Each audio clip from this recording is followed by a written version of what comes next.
This is program issue number 5 of the Three Amigos. For those of you that may be just watching this for the first time, we're three Americans living in Yalta. We've been here for one of us for, I think, over 10 years. Uh, Peter has been here for going on 3 years, and I've been here going on 5.5. So it's Peter Frohwein, Richard Dillman, myself, Regis Tremblay. The topic tonight, there are three. We're going to talk about Trump being the decider in chief. I don't think he stole that yet from Bush, but he is the decider in chief. Deciding whether he's going to send Tomahawk missiles to Ukraine. We'll talk about that and analyze it and what it means and what it looks like to President Putin and the Russian military. And then we're going to talk about the Trump peace plan for Gaza and Palestine. Not looking good, but Bibi continued bombing. And Trump was pretty angry about that, told him to stop. Bibi basically saying to Trump, I'm your daddy. And then we're going to talk about the act of, it was 1857.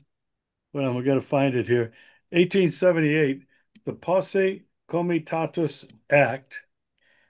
And that's about the United States military cannot be used as a police force in the United States.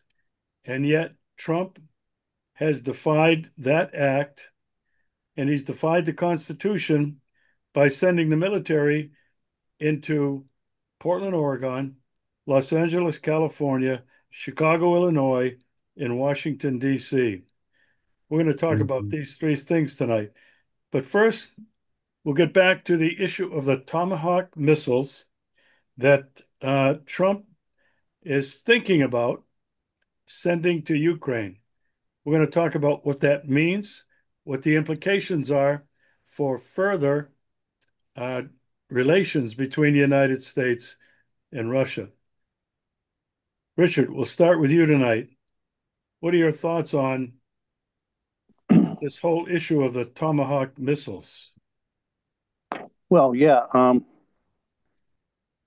Well, Trump was talking about sending Tomahawk missiles, but before that, Germany was talking about sending Taurus missiles, and the other countries were talking about upping their supply of strike weapons to Ukraine. But a lot of people aren't talking about, or I haven't really seen much talk in the Western media, is there's maybe a reason Trump is talking about the Tomahawk missiles, because those are serious missiles. They can be nuclear armed, and they have a pretty long range. They're intermediate missiles. Because what they're not saying is that President Putin has ordered that the Oreshnik system be deployed. Now, they deployed the Oreshnik system in Belarus. They are building other areas within Russia of the Oreshnik system. Now, the Oreshnik system is a mobile system. I didn't know that until I was checking it out. It's a mobile system. I just want to give you a little facts on it. I can do Mach 10, which is like 7,600 miles an hour. They can't be shot down. They're an intermediary range missile and a higher technology missile. They can't be shot down. They can hit Washington, D.C., New York City, and Chicago from where? Venezuela. And there's indications from different intelligence services over the last couple of weeks that Russia is now have Oreshnik, or they're planning on deploying Oreshnik systems in Venezuela. Okay, and that's almost like a Cuban Missile Crisis on steroids from the 1962 era. So this is what I'm thinking. I'm relating it to not only the only reason Trump is talking about the Tomahawks is because he's facing Iskanders from uh, Kaliningrad. They've put Iskanders in Kaliningrad, which is an enclave between Poland and Lithuania, which can hit pretty much all of Europe. I believe it can even hit into England. And those are about five. They're an older one, but they're a brutal missile system. Um, I don't. I think maybe Ukraine has shot down one or two of them throughout this 4 year war. They're awesome. They're really nasty.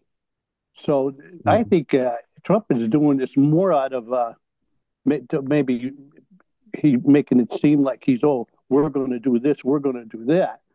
But I think the Russians have checkmated them on okay, you want to send these long range missiles, you know, we'll do the same thing, or we're going to position ourselves to for a tit for tat type situation, and they have done it. They've done, like I said, they've done it. These Oreshnik missiles are in Belarus right now, and they are constructing them in different areas of Russia, somewhere in Siberia and other areas. I'm not privy to it, but I know they are doing that. All right, Rich. Thanks very much for that. Peter, what are your thoughts?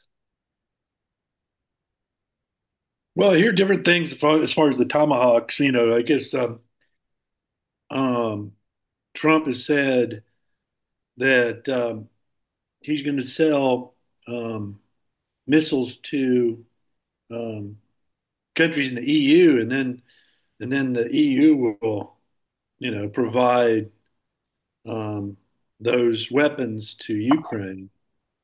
So it's not clear to me what's going on now, whether Trump's going to try to provide um, those weapons directly to Ukraine, or whether he's going to sell the Tomahawks to some country in the EU, whether it's Poland or Germany or whoever, and then have them transferred to Ukraine. The problem with the Tomahawks too is um, just because they're sold either directly to Ukraine or through another EU state, those Tomahawks have to be controlled 100% from launch to their target by the U.S. Government, the U.S. military, because there are they have to be programmed by the U.S. military, and they have to be directed. So just because they're either sold to a EU country or directly to Ukraine and say, "Hey, Ukraine's going to launch them," the U.S. is directly going to have to be involved in launching and targeting. And so President Putin has basically made it clear, hey, that's if if you do use these tomahawks, um, it's going to change the nature of our relationship. And I think what he's saying is all those gains that we thought were made in Alaska will be thrown away, which I think will be unfortunate because I think there was some hope, my hope and hopes of others, that would start to thaw this relationship that Biden administration had created this insanity of just not talking to Russia. And so I think President Putin's made it clear that because they are the Tomahawks are nuclear capable, if they're launched, there's no way for Russia to tell whether there's nuclear, nuclear tipped or whether it's conventional. Now, if it's conventional, I understand the Tomahawks can do it's very, very little damage with conventional warhead. I've heard it called like a pinprick, but with nukes, that's a whole, can of worms. So and right now, President Trump isn't being clear about whether he's really authorized it or not. He's kind of Yeah. saying he's made a decision, but he hasn't made it clear what the decision is, Yeah. which, it's classic Trump. You know, he's going to say, but it doesn't, he could say he's going to authorize it and tomorrow, reverse himself completely. So, yeah, um, I'm not um, enthusiastic about what I'm hearing. And like I said, I was hoping that what we saw in Alaska could move forward to thaw relations, but it looks like that's not going to happen.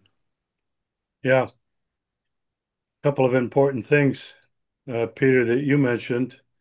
Um, these Tomahawks are nuclear capable. They can have nuclear explosives, and that's a whole different story.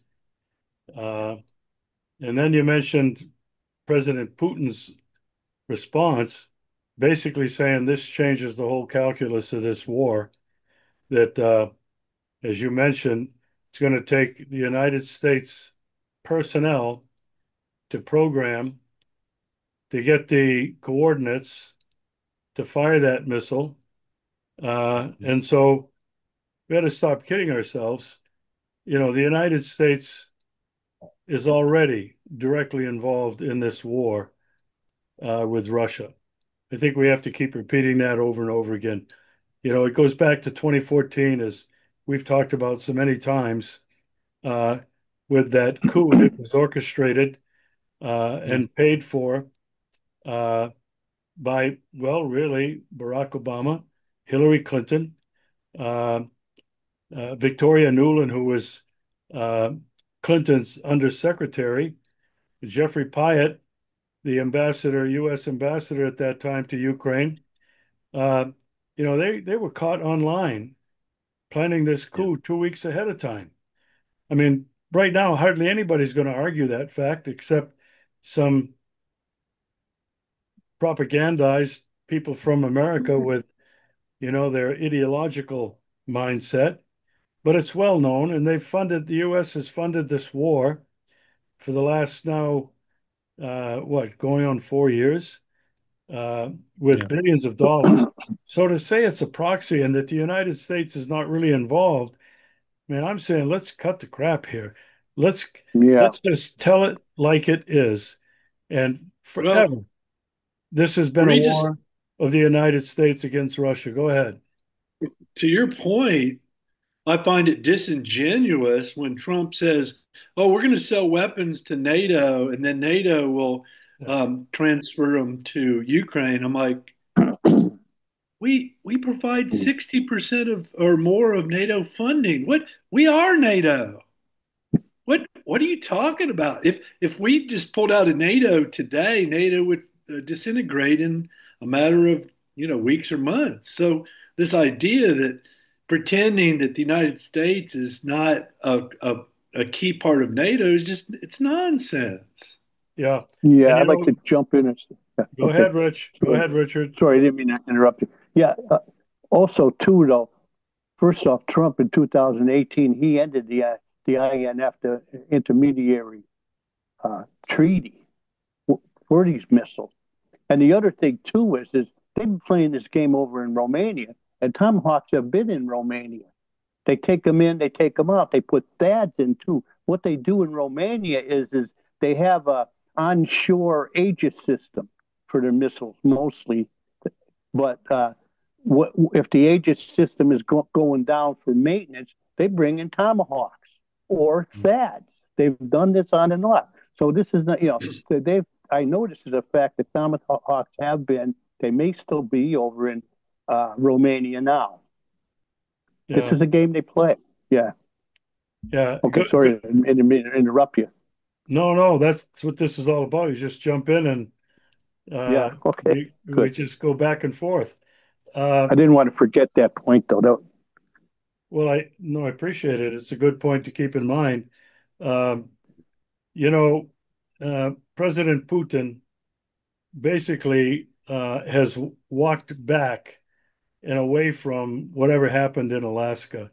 I was reading uh, an opinion piece, an analysis today on one of the Russian outlets, and basically saying that it was a farce. It was doomed to Uh, fail. It was doomed to fail from the beginning. And the only good thing, the only hoped for thing on the Russian side was that the two countries could continue uh, relationships on different levels. And it doesn't appear that that's going to happen now. I think Putin's made it that was clear he's walked east and walked away from the West in the United States. that was a Oh, farce, a total farce in Alaska. yeah. It Well, wasn't even what three. It wasn't even 3 hours they were there, and from what I understand is yeah. they one of Trump's big reasons for going there to talk, to talk to the Russians was for ExxonMobil to be let back into the Sakhalin gas line because they during the sanctions and when the special SMO started, the ExxonMobil pulled out a $3 billion deal they had there.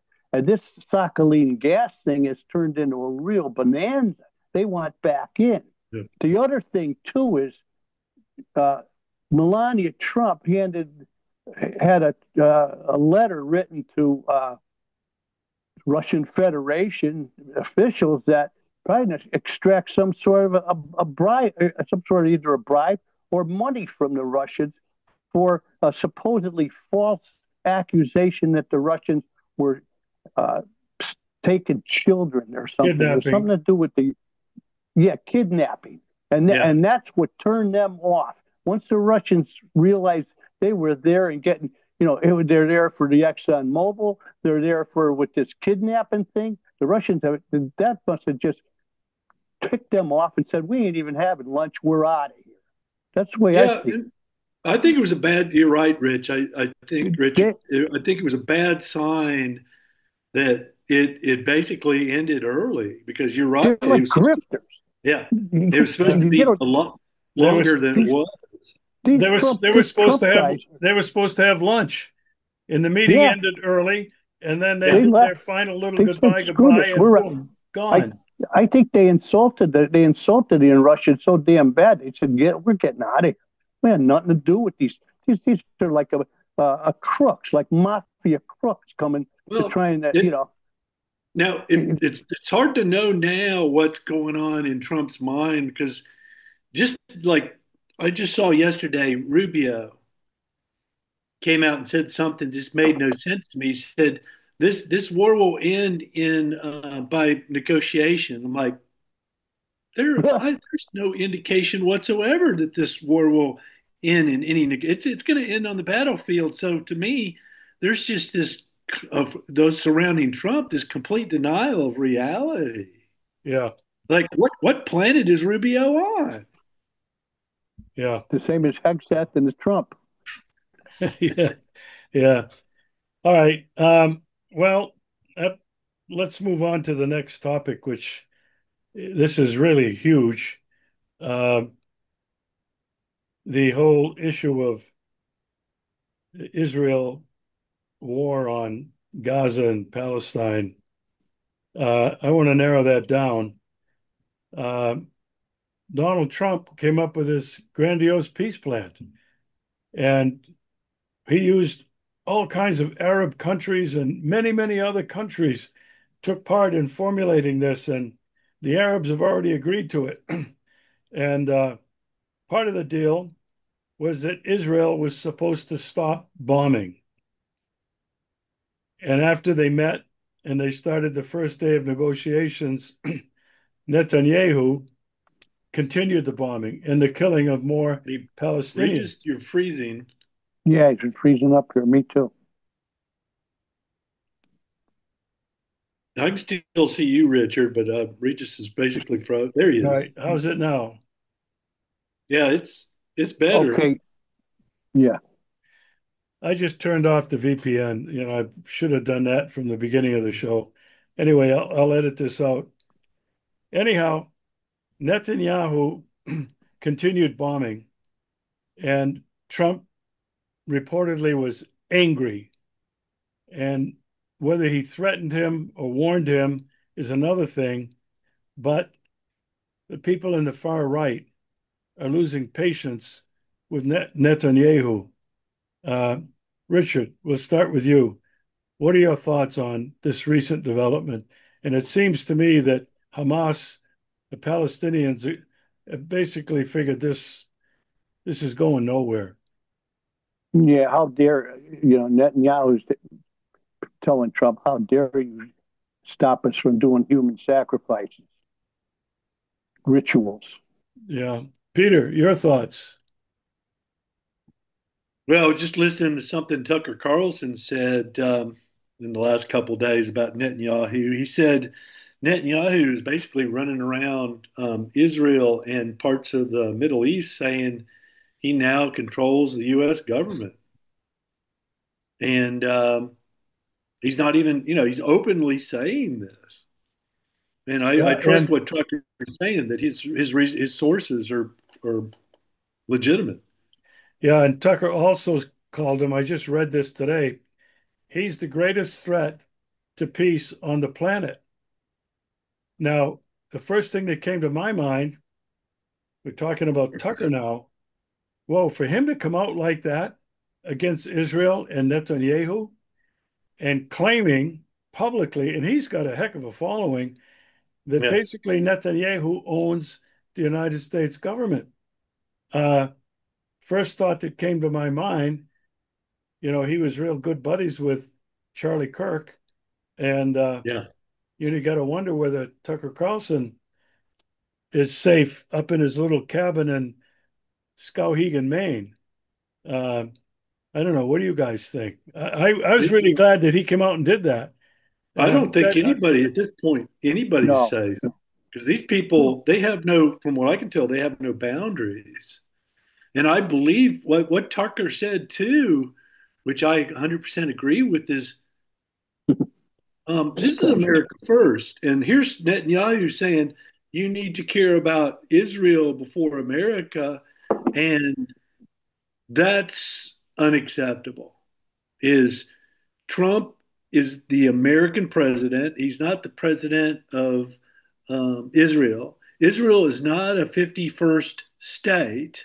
We basically underwrite and fund Israel to a point and keep them that their the economy and their country alive.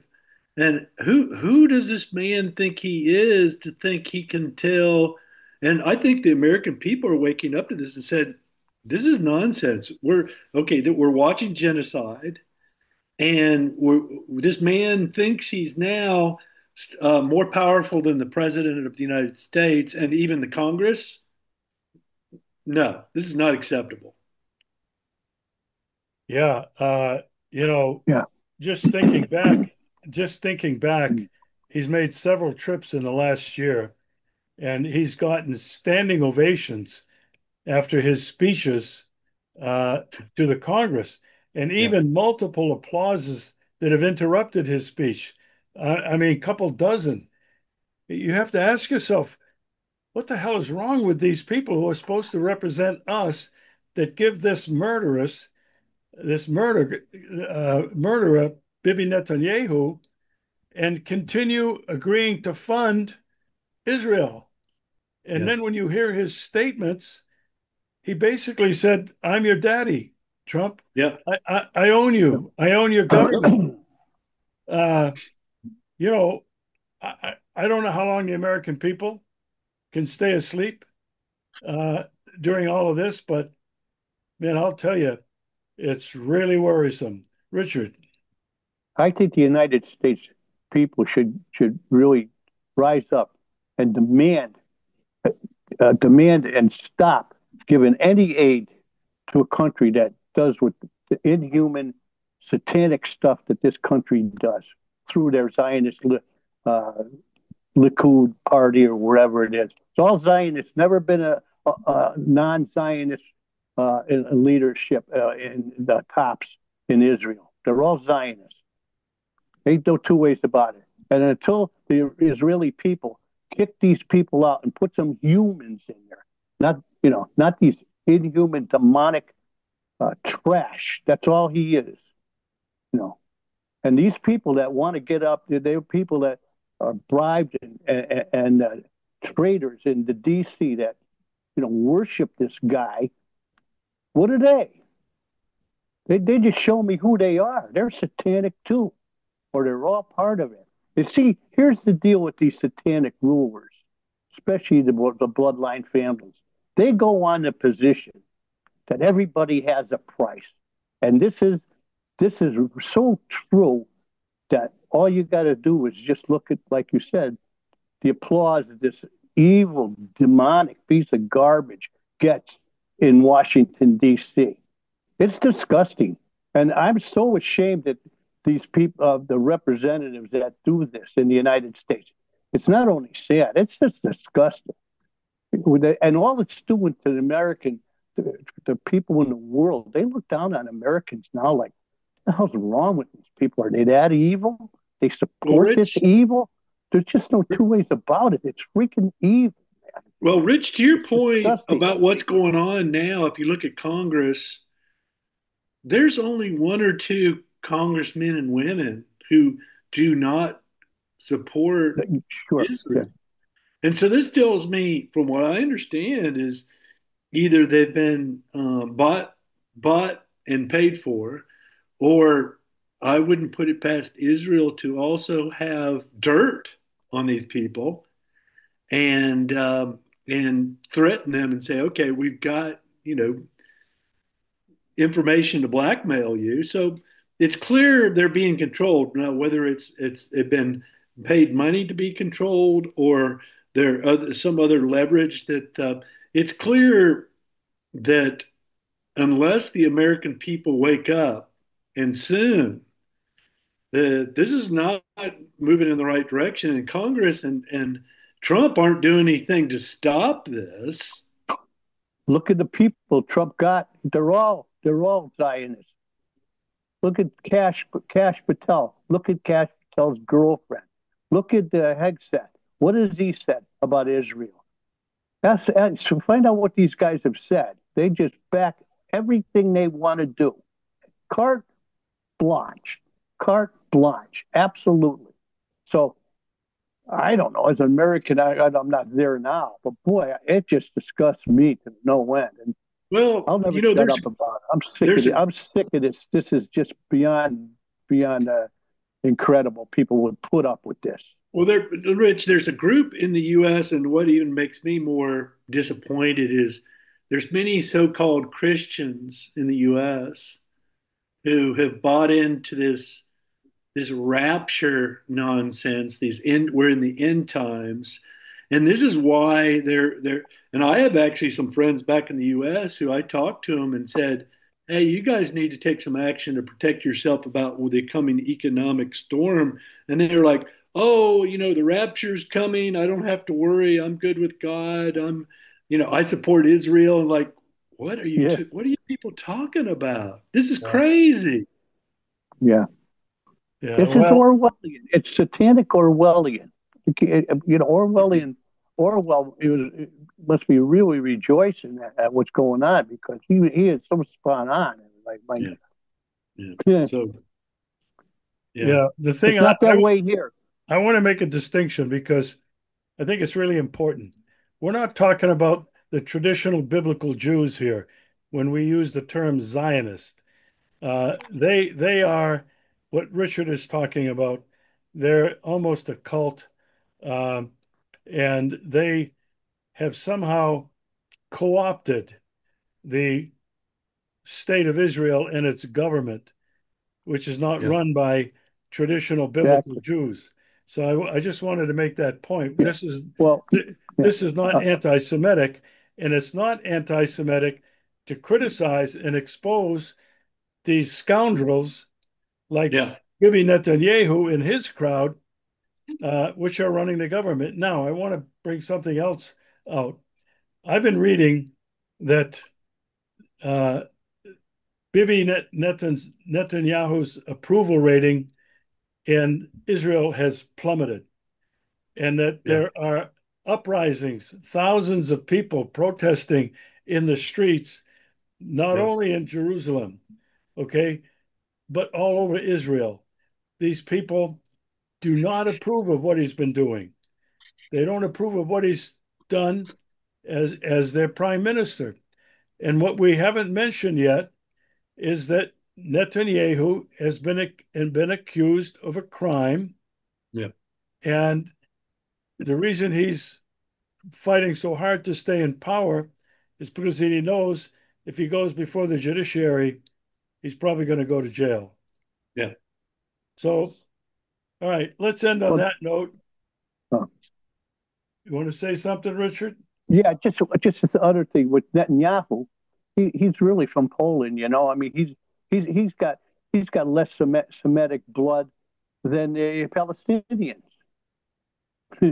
And I would like to just say that I got 50% Ashkenazi. My grandmother spoke Yiddish. She couldn't even hardly speak English. Okay. So my half of my family is Jewish. Okay.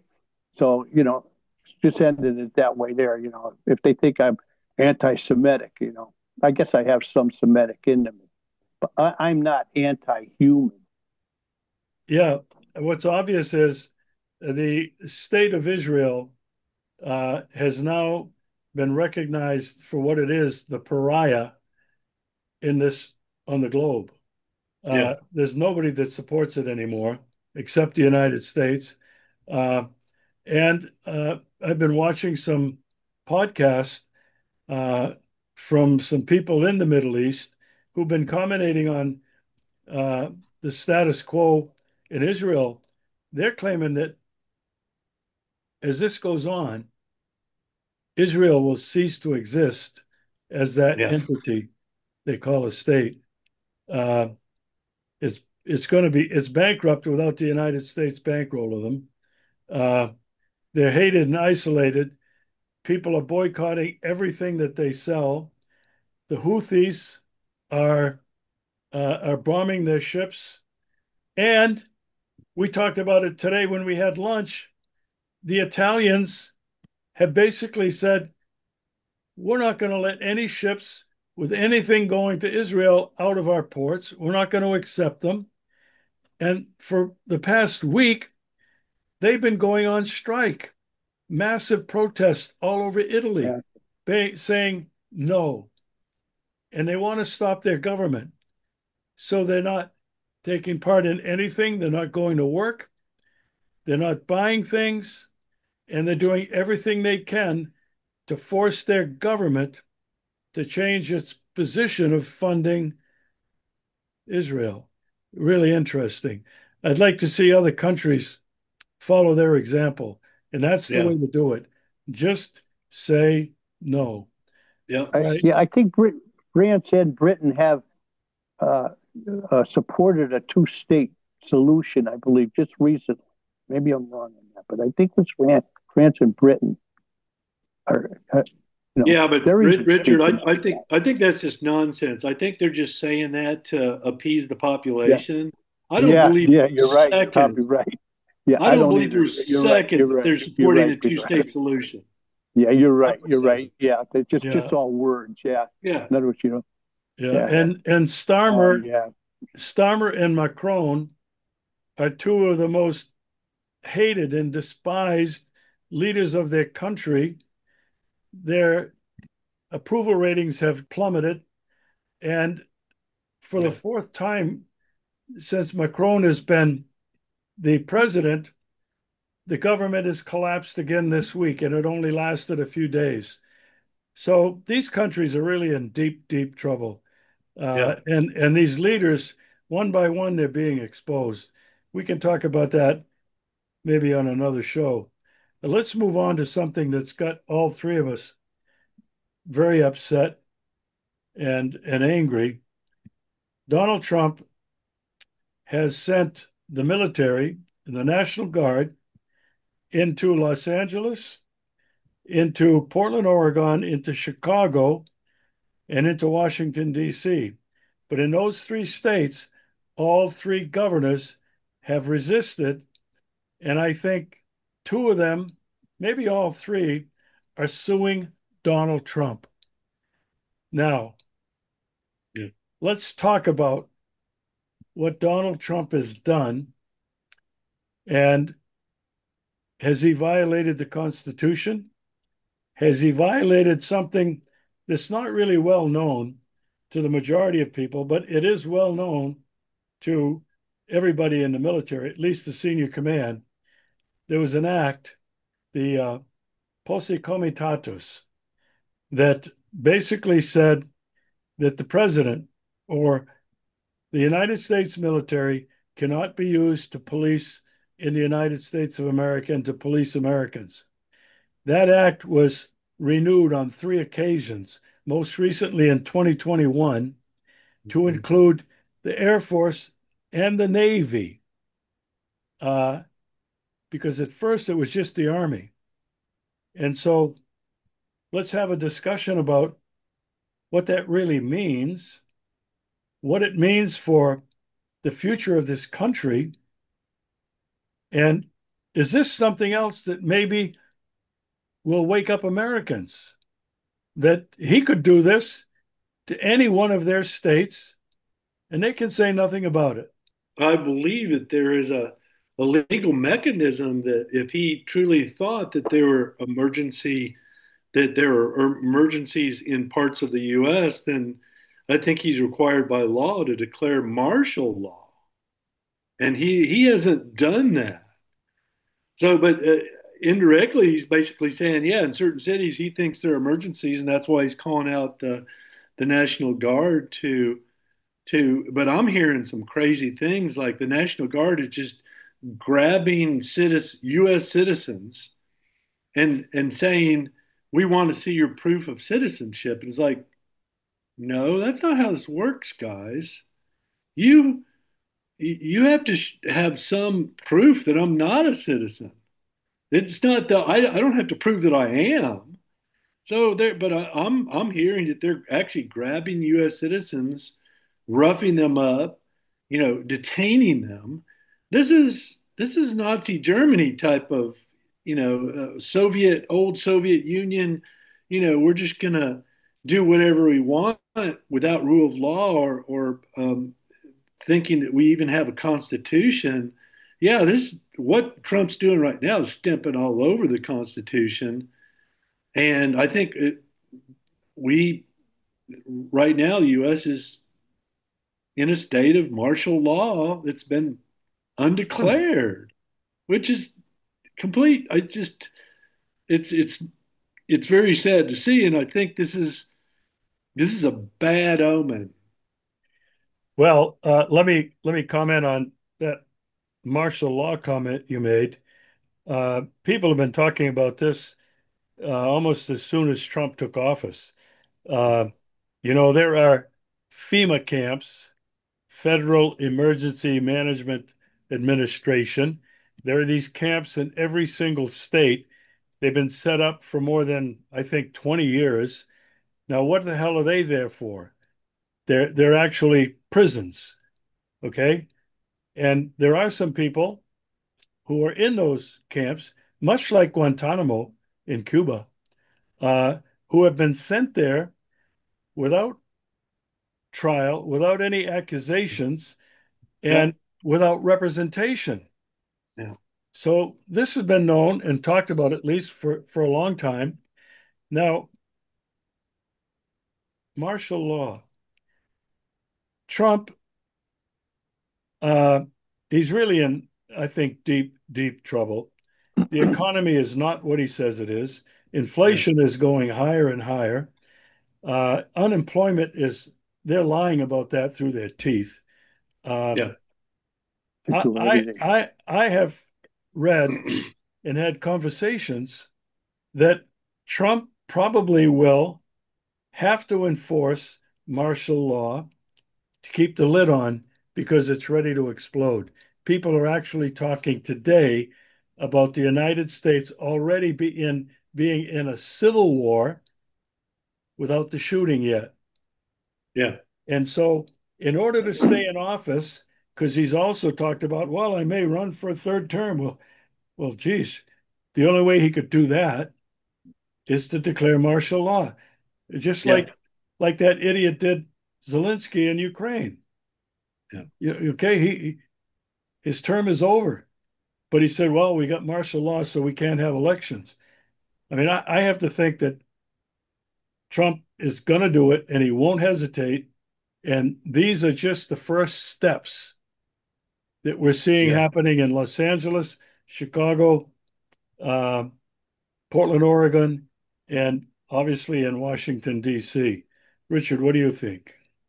Well, first off, Washington, D.C. have shown it, especially with the J6 tobacco, that they don't care about the Constitution one bit. They're in that special zone of area that the Constitution really doesn't sit with them. They don't really have to, and they think that because Washington is really, or the United States is really a corporation, you know. But the thing about it is, this whole Posse Comitatus thing, that's been, the forefathers and stuff, they knew back then it was a bad idea to do that. But the question I got is, you got the Department of Homeland Security, 245,000 employees, or 60,000 at TSA, but you got 180,000 employees. What the hell are they doing? Out there sitting around, or sitting in their brand new vehicles, polishing their shoes. What the hell are they doing? Homeland Security. Where are they at? What are you talking about? The United States military going in? What are we doing here with that Department of Homeland Security? What a joke. Yeah, Homeland a lot of Security. people, I doubt it. I a lot, really doubt it. yeah, a lot I of don't, people think they're just the ones doing airport security and screening, but they're 60,000 are, but where there's 100, there's 245,000 yeah, employees yeah, yeah, in well, DHS.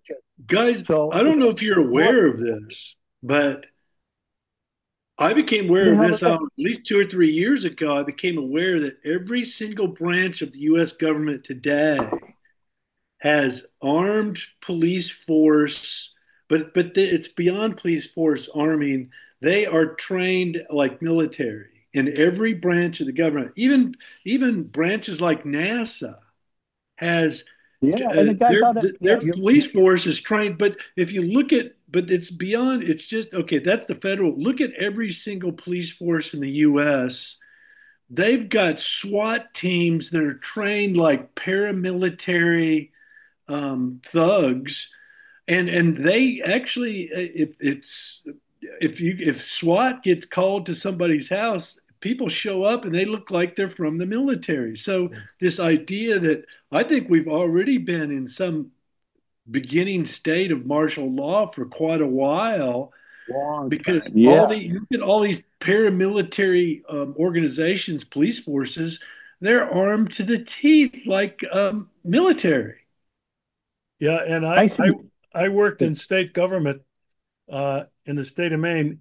It was back around 2011, and the I took part in a couple of meetings, very high level meetings of a couple of agencies and the police force, the state police, and the local police, and also the game wardens.